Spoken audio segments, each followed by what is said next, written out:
Salve, salve, rapaziada, tamo junto aí pra mais um Fala Palestra. Hoje vamos falar de Internacional 1 Palmeiras 1. Já quero pedir desculpa pra vocês pela demora pra subir o vídeo. Eu sei que vocês gostam do vídeo logo depois do jogo. Mas, rapaziada, se eu ligasse a câmera pra falar desse jogo aí logo quando ele acabou, eu ganharia no mínimo uns 15 processos. 10 do elenco do Palmeiras e 5 aí do Braulio Machado da Silva, dos seus auxiliares e daquele conluio, né, chamado de VAR. E não ia ficar muito legal pra mim, também acabei poupando vocês de um vídeo extremamente deselegante. E o vídeo tá subindo agora, acho que vocês também já tiveram tempo de ver as outras opiniões da mídia alternativa, da Insta Verde, Máscaras Verde, aí o cara tá na rede também.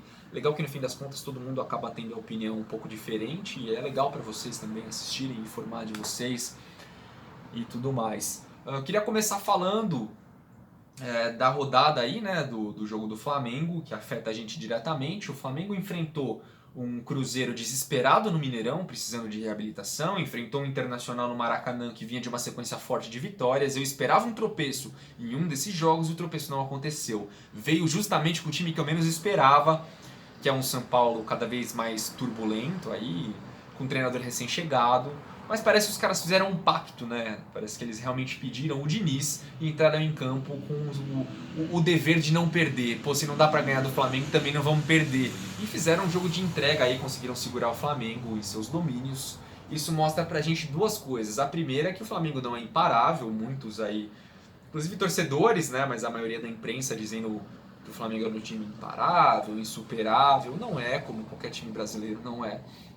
E o segundo ponto é que a Libertadores pode ser o ponto de virada para a gente recuperar essa liderança. Hoje foi perdida uma grande oportunidade de deixar a diferença em um ponto. Era uma oportunidade de ouro que a gente não conseguiu aproveitar, mas pelo menos manteve aí em 3 pontos dos males o menor. Mas a Libertadores vai ser sim o foco do Flamengo, senão o Jorge Jesus não tiraria seus 2 laterais e o Gerson também, né, 3 pilares desse Flamengo, que foi enfraquecido sim para pegar o São Paulo e talvez esse seja um dos motivos pelo tropeço. Então é óbvio que o Flamengo vai sim priorizar a Libertadores, mesmo que timidamente. E vamos ver o que acontece aí nesse jogo, né, no meio de semana, torcer por uma vitória do Grêmio para dar uma balada na estrutura aí do Flamengo, dar confiança também, de repente, quem sabe ele coloca um time ainda mais alternativo para enfrentar a Chape, não sei, mas cabe a gente torcer. E falando aí do jogo, o Internacional foi para campo muito desfalcado, né? Foi sem Moledo, sem Bruno, sem D'Alessandro, sem Guerreiro, foi com o Rafael Sobis de bengala no ataque, dois garotos na defesa, um na lateral direito, o outro na zaga, os moleques aí de 20 anos.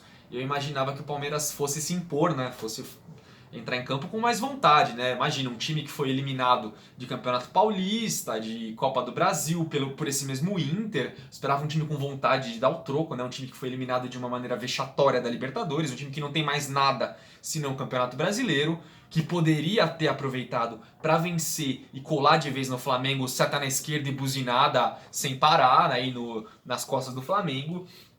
Mas o Palmeiras fez um primeiro tempo medonho, um primeiro tempo 100% pipoca, a bola tava queimando no pé, não aparecia ninguém, com exceção do Dudu para chamar responsabilidade, para tentar ir para cima, fazer uma coisa diferente. Foi um primeiro tempo horrível. Queria saber aí se vocês, se alguém aí conhece o restaurante que o Palmeiras comeu essa feijoada, porque eu quero ir lá comer também. Parece que tava ótima, porque tiveram jogadores aí que repetiram o prato com certeza. Assistindo o primeiro tempo você sabe facilmente quem comeu mais de um prato de feijoada. O Felipe Melo comeu pelo menos uns 2, o Bruno Henrique também. Marcos Rocha e Diogo Barbosa eu não vou nem comentar, porque as nossas laterais são ridículas. Desde o primeiro lance do jogo já deu pra ver 2 avenidas abertas, principalmente do lado do Marcos Rocha. O Patrick, que é pesadão, caiu por lá e ganhou todas, na velocidade, na raça, na vontade, na disposição, de qualquer jeito ele ganhou. Então o lado direito do Palmeiras estava totalmente sobrecarregado, apesar do gol ter saído no esquerdo, né? Todo mundo percebeu aquele passe em profundidade, só o Diogo Barbosa que não, ele ficou plantado ali, tentou esticar o pezinho dele ao invés de correr, ao invés de tentar bloquear o passe, mas enfim. As laterais do Palmeiras eu desisto de falar porque é um assunto que está ficando muito chato já de debater, porque todo jogo é a mesma palhaçada. Então Quem mais repetiu? Ah, o Scarpa. O Scarpa comeu ali uns 3 pratos, colocou farofa, vinagrete, ainda tomou um caldinho de mocotó pra ficar legal mesmo. Porque esses jogadores aí, meu Deus, cara, foi horrível. Olha, eu acho que o primeiro tempo, destaque pro Dudu, que foi o único que tentou alguma coisa, pro Vitor Hugo e pro Everton, que foram os dois que evitaram que o jogo acabasse no primeiro tempo. Porque se saísse 2-0, 3-0, aí acabou, ia pro beleléu, o time ia voltar até aquelas paranoia, era capaz de perder pro Atlético Mineiro em casa, ia voltar para aquele estágio pipoqueiro total. Então, ainda bem que esses dois jogadores tiveram uma atuação digna no primeiro tempo e evitaram o pior, né? Evitaram aí um vexame total. E teve uma incoerência do Mano Menezes também, que ele colocou o Johan no lugar do Bigode. Todo mundo sabe que o Bigode tá aí com os problemas. Quer dizer, problemas não. Eu acho que o Bigode já recuperou a sua condição física, a parte técnica também já tá mais apurada, tanto que aí em 6 gols ele fez. 6 jogos ele fez aí 4 gols, alguma coisa perto disso. Então o Bigode tá voltando a ser o jogador que a gente conhece, que a gente gosta, já tá jogando muito bem. Mas tá desgastado, isso é normal, o cara tá voltando de lesão agora, uma lesão séria, que eu posso falar com propriedade. Mas enfim, isso é normal. Só que assim, se já estavam notando um desgaste, por que não tirar o Bigode de um jogo contra o CSA dentro de casa, um jogo teoricamente mais fácil, aí você coloca o Johan, que eu acho sim que é um bom jogador, mas que não é um William Bigode, e coloca o Bigode contra o Inter. Não faz mais sentido? Bom, se já estão notando um certo desgaste, você não precisa ser um gênio para perceber. A galera de performance aí do Palmeiras não precisa ter nenhum Albert Einstein analisando os dados para saber que um jogador desse vai sentir o desgaste, já está fazendo aí vários jogos desde que voltou de lesão. Então você tira contra o CSA, você dá uma poupada nos jogadores mais desgastados, como o Bigode, talvez até como o próprio Bruno Henrique, você dá uma chance aí pro Matheus Fernandes. E pro próximo jogo, que é mais difícil, que é mais decisivo, você põe os melhores. Ou tô falando alguma besteira aqui? Enfim, eu acho que o Mano Menezes nessa foi muito mal. Mas de qualquer forma não justifica o principal ponto aí, né? Que os caras deviam ter entrado com mais vontade, com mais raça, com mais determinação. Era o jogo da vida, porque foram eliminados de tudo, conseguiram passar vergonha em quase todas as competições, só resto brasileiro. Deveria ter sido uma postura muito, mas muito, muito, muito, muito diferente.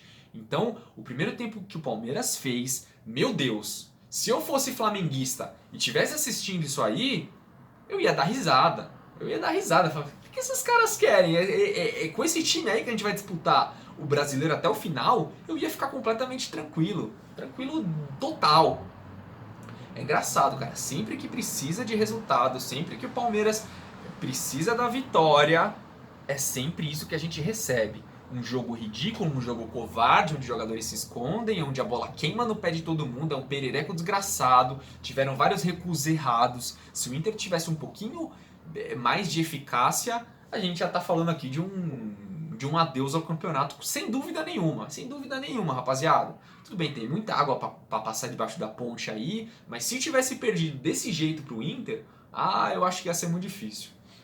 Bom, no intervalo, o Mano Menezes trocou aí, né, a sua alteração, refez o time ideal, arrumou a cagada que ele acabou fazendo. E o Palmeiras acabou entrando melhor, né? Provavelmente ele limpou também, tirou o fraldão sujo dos jogadores, limpou a bundinha deles, passou um hipogloss, deu um shortinho novo, sem freada de bicicleta, e o time entrou melhor aí pro segundo tempo, logo no primeiro lance já levou perigo, conseguiu pelo menos chegar ao gol do Marcelo Lomba. E aí tem o lance de virada, né, que foi aquele passe pornográfico do Felipe Melo pro Scarpa, que acha o Bigode dentro da área, ele acaba pegando muito mal na bola, recua pro Marcelo Lomba, ficou um chute totalmente mascado ali, né, ele tentou dar aquele tapa de chapa colocando no canto, não conseguiu pegar. Mas aí o Bigode depois mostrou por que ele é tão querido pela torcida, né? Ele tirou um chute ali fantástico da cartola, de perna esquerda, indefensável pro Marcelo Lomba. E o Palmeiras chegou ao empate num momento em que vinha jogando bem até. Conseguiu equiparar as forças aí contra o Inter. Rapaziada, eu sei que o Internacional no Beira-Rio é um time forte, o Odair Hellmann faz um trabalho bom, é um Inter cascudo que vem numa numa ascendente aí no Campeonato Brasileiro. Mas o meu ponto aqui é o primeiro tempo do Palmeiras. É a performance e a postura do Palmeiras. Um time que tá aí, que tinha uma chance de ouro nas mãos, que precisava agarrar isso com todas as forças. E o que a gente viu foi uma palhaçada. Então esse é o ponto. Não tô dizendo que é fácil jogar contra o Inter. Tanto que o segundo tempo foi bom até. O Palmeiras equiparou as forças e em alguns momentos foi até melhor. Então o segundo tempo foi bacana. E também a entrada do Lucas Lima foi legal. O Scarpa, olha, desde o gol que ele fez contra o Grêmio, eu não lembro de uma atuação boa do Scarpa mais. Quando acabou a Libertadores, o Scarpa morreu e esqueceram de enterrar. Ele tá um morto dentro de campo, não consegue fazer mais nada. E o Lucas Lima tá pedindo passagem. O Lucas Lima tá aí realmente entrando muito bem. Eu acho que logo logo, se o Scarpa não acordar, ele tem tudo pra ganhar uma vaga no time titular. Bom, e aí entra o grande lance do jogo, né, que é o gol do Bigode. E aí, mais uma vez, eu vou ter que entrar naquele assunto chato de VAR, aquela coisa que eu já falei aqui várias vezes, que eu não aguento mais falar, que é os caras caçando pelo em ovo, os caras... o VAR serve mais para levantar polêmica do que para resolver alguma coisa. Para mim é uma tecnologia idiota, que não funciona. Tudo bem, muitos vão falar, como já falaram em outros vídeos, mas o VAR não funciona no Brasil, na Inglaterra é bom, mas a gente não tá na Inglaterra, então não adianta. A gente tá no Brasil, onde os árbitros são mal preparados, onde a CBF não tá nem aí pra porra nenhuma. E aí, então fica essa coisa confusa que mais atrapalha do que ajuda, né?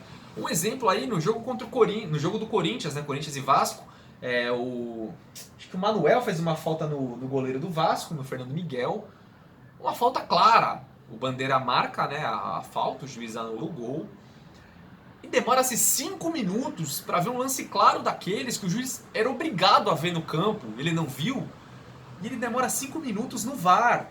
Então não dá, cara. Pra mim é uma tecnologia chata, uma coisa imbecil, é uma coisa que só atrapalha justamente porque o brasileiro não é preparado para isso. Os árbitros não são treinados para isso. Então eles se atrapalham muito mais do que acertam. E o VAR, pra mim, segue caçando pelo em ovo. Mas não é só culpa do juiz.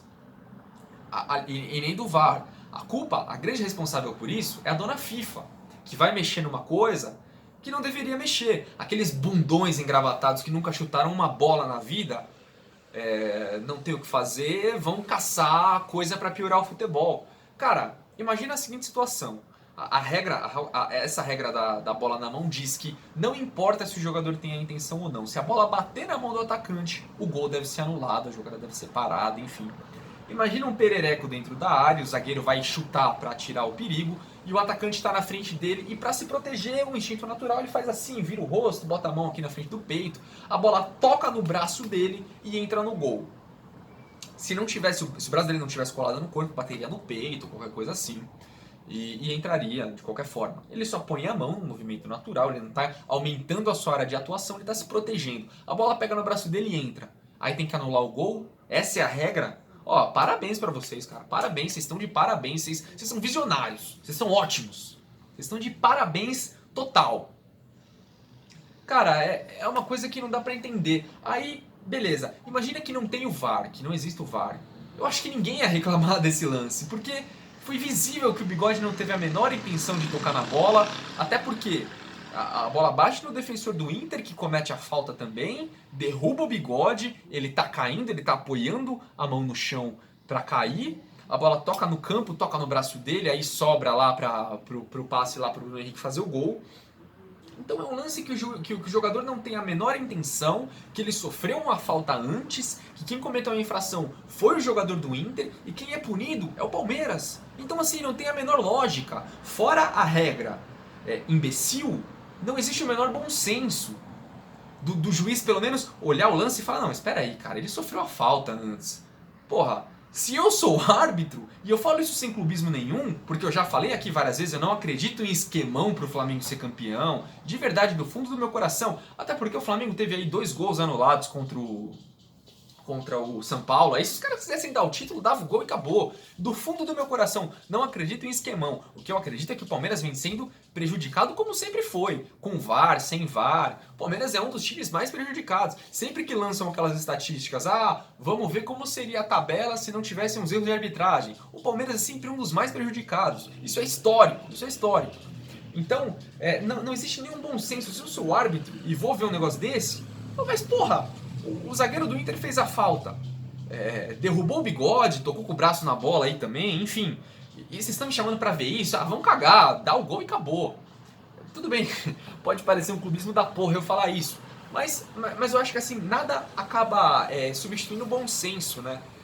E assim, eu acho que poderia ser um lance sim de interpretação, mas por outro lado também existe essa regra fantástica aí que inventaram. Então, ou seja, tá tudo errado. São os árbitros mal preparados, a FIFA que a cada coisa que eles inventam, eles só pioram o futebol. Então, dá um desânimo desgraçado. Fora isso, contra o Bahia, teve aquele pênalti do Luan lá no... Quem foi? No Arthur, né? O atacante do Bahia, Arthur Kaique. Não lembro o nome do jogador. Mas enfim, aquele pênalti inexistente do Luan, que o juiz acabou caçando pelo em ovo no VAR para marcar. Já deixamos 2 pontos ali. Depois, contra o Grêmio também, lá no Sul, teve um lance igualzinho o que o Luan fez, que o juiz deu o pênalti, no Johan. O Johan domina a bola dentro da área, faz o corte, o David Braz dá o carrinho no Johan, derruba ele, não é marcado pênalti, não tem revisão em VAR, não tem nada. Ali já poderia ser também mais 2 pontos, talvez. E agora de novo, a gente deixa aí outros 2 pontos, já são 6, por interferências extremamente polêmicas de arbitragem, que é complicado. O Internacional é um time difícil de jogar. No Sul a gente chegou a fazer a virada com 40 minutos, duvido que o Inter poderia até empatar, claro, mas porra, o jogo acabando, o Palmeiras provavelmente ia se fechar, e o Palmeiras vive um momento defensivamente, se não perfeito. O Vitor Hugo tá jogando muito bem, a defesa tá voltando a encaixar apesar de alguns vacilos. Acho que o Inter não empataria, é um palpite, poderia empatar, enfim, mas é uma coisa que desanima demais, né, cara, E aí abre espaço para algumas interpretações, né, sinceramente, como eu falei, eu não acredito em esquemão nenhum, mas que o Palmeiras é muito prejudicado, tá aí. É só vocês pegarem os lances, é só assistirem aí e vocês vão ver por conta de vocês como a coisa funciona pro nosso lado, né? Então a gente consegue até que um resultado ok, mantém pelo menos a distância de 3 pontos, poderia ser pior, com a graça de Deus não foi. E a gente continua na briga. Eu acho que vai ser cada vez mais difícil o Flamengo tropeçar. Agora pega uma Chapecoense soterrada ali na zona de rebaixamento, sem perspectiva nenhuma de vitória, de empate. O Flamengo pode seguramente colocar os seus reservas. Acho muito difícil que a Chape faça alguma coisa aí. E a gente tem uma sequência ingrata agora, né, com o Atlético Mineiro em casa. Bem que o Atlético Mineiro também vem numa perna desgraçada, né? Faz 1000 rodadas que não ganha aí no Brasileiro. Não sei se jogou hoje, não sei se ganhou, não sei nem contra quem joga, sinceramente não reparei. Nem sei resultado nem nada, mas o Atlético Mineiro tá aí, se eu não me engano, há 7 jogos, 6 jogos só perdendo. E depois tem o Santos na Vila, né? São jogos complicados. Mas o Palmeiras eliminado de tudo, não tem mais essa de si, não tem essa de mais, mas era o Atlético Mineiro, mas era o Santos na Vila, não tem essa. Se quer ganhar o campeonato, vai ter que ganhar tudo, vai ter que ganhar jogos em casa, jogos fora, vai ter que ganhar de rivais, não vai poder tropeçar em jogos besta.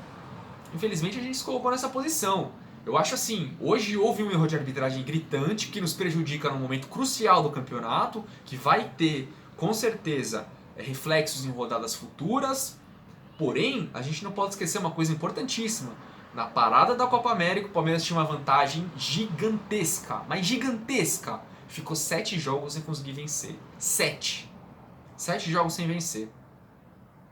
O Palmeiras tinha a chance de fazer um jogo muito melhor contra o Inter e passou um primeiro tempo com as calças na mão que poderia ter tomado 2-3 fácil. E aí seria outro vexame. A gente ia desistir de mais um campeonato por mais um vexame. E entrar de novo numa curva de rio desgraçada. Então tudo bem, aconteceu o erro, mas a gente não pode deixar isso ofuscar o desempenho vergonhoso do Palmeiras no primeiro tempo e a queda de rendimento gigante da antiga comissão técnica e de muitos jogadores desse elenco.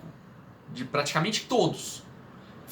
Aconteceu uma fase em que ninguém rendia no Palmeiras. Isso não pode ser esquecido em hipótese alguma.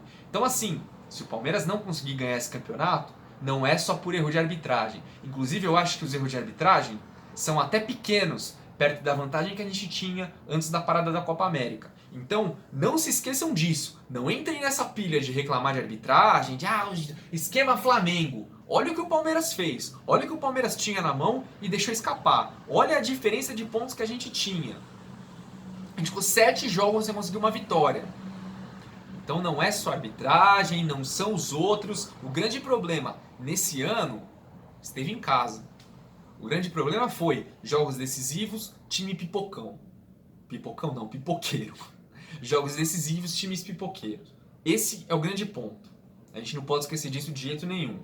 Temos que reclamar de arbitragem, temos que protestar também, sim, acho válido, mas não dá pra esquecer isso não. Agora, rapaziada, pra finalizar o vídeo, eu tava vendo o blog o canal do Nicola da ESPN, e ele tava falando aí sobre a especulação do Rony, né? O nome do Rony aí, o jogador do Atlético Paranaense, um dos destaques desse ótimo furacão, né? Surgiu aí nos bastidores que o Palmeiras poderia estar interessado e tal, e ele foi apurar aí com um dirigente, com uma fonte dele aí de dentro do Palmeiras, e o cara disse que é muito improvável que o Palmeiras vá atrás do Rony. Por quê? Porque o Palmeiras teve o Rafael Veiga emprestado ao Atlético Paranaense, ele comeu a bola, teve um desempenho fantástico, quando voltou ao Palmeiras não rendeu, não conseguiu fazer nada, nem jogar metade do que ele jogava. Outro exemplo é o Juninho, que vinha voando no Curitiba, aqui não conseguiu jogar, e no Bahia ele tá aí recebendo elogios, tá fazendo um bom campeonato brasileiro, e no Palmeiras a torcida não aguenta ver ele, não queria ver ele nem pintado de ouro. O Eric também, desde que foi contratado, nunca conseguiu jogar aqui, e no Botafogo viveu uma fase aí fantástica. Então, o perfil de contratação para o Palmeiras do ano que vem deve ser jogadores que venham e não sintam o peso da camisa, como foi aí o caso do Luiz Adriano.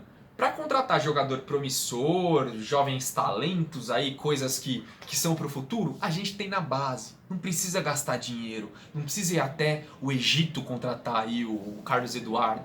Não precisa gastar uma nota também no Zé Rafael, apesar que eu não achei o Zé Rafael uma má contratação, mas também é um jogador que não vem para vestir a camisa e ser titular. Então eu acho que para jogadores promissores, a gente tem vários na base que podem ser aproveitados para esse futuro.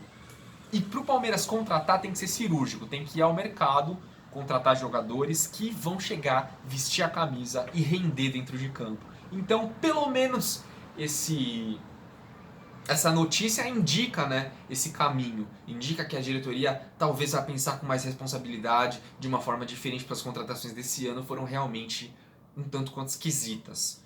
Enfim, rapaziada, tô de saco cheio, essa rodada foi foda. Deixe aí nos comentários o que você achou do vídeo e tudo mais, aquela coisa que vocês já sabem. Boa semana aí pra vocês, um abraço pra todo mundo. Provavelmente eu volto no meio da semana pra falar aí de algumas coisas, contextualizar algumas notícias. E vamos torcer pro Grêmio, né? Tentar dar uma sarrafada no Flamengo pra pelo menos dar uma bagunçada aí no ambiente. Quem sabe isso reflita também no Campeonato Brasileiro, porque as nossas esperanças a cada rodada diminuem, porque quando o Flamengo tropeça, a gente, por outro lado, não consegue aproveitar. Pelos motivos vários aí já citados, né? Enfim, rapaziada, abraço pra todo mundo, tamo junto e é nóis.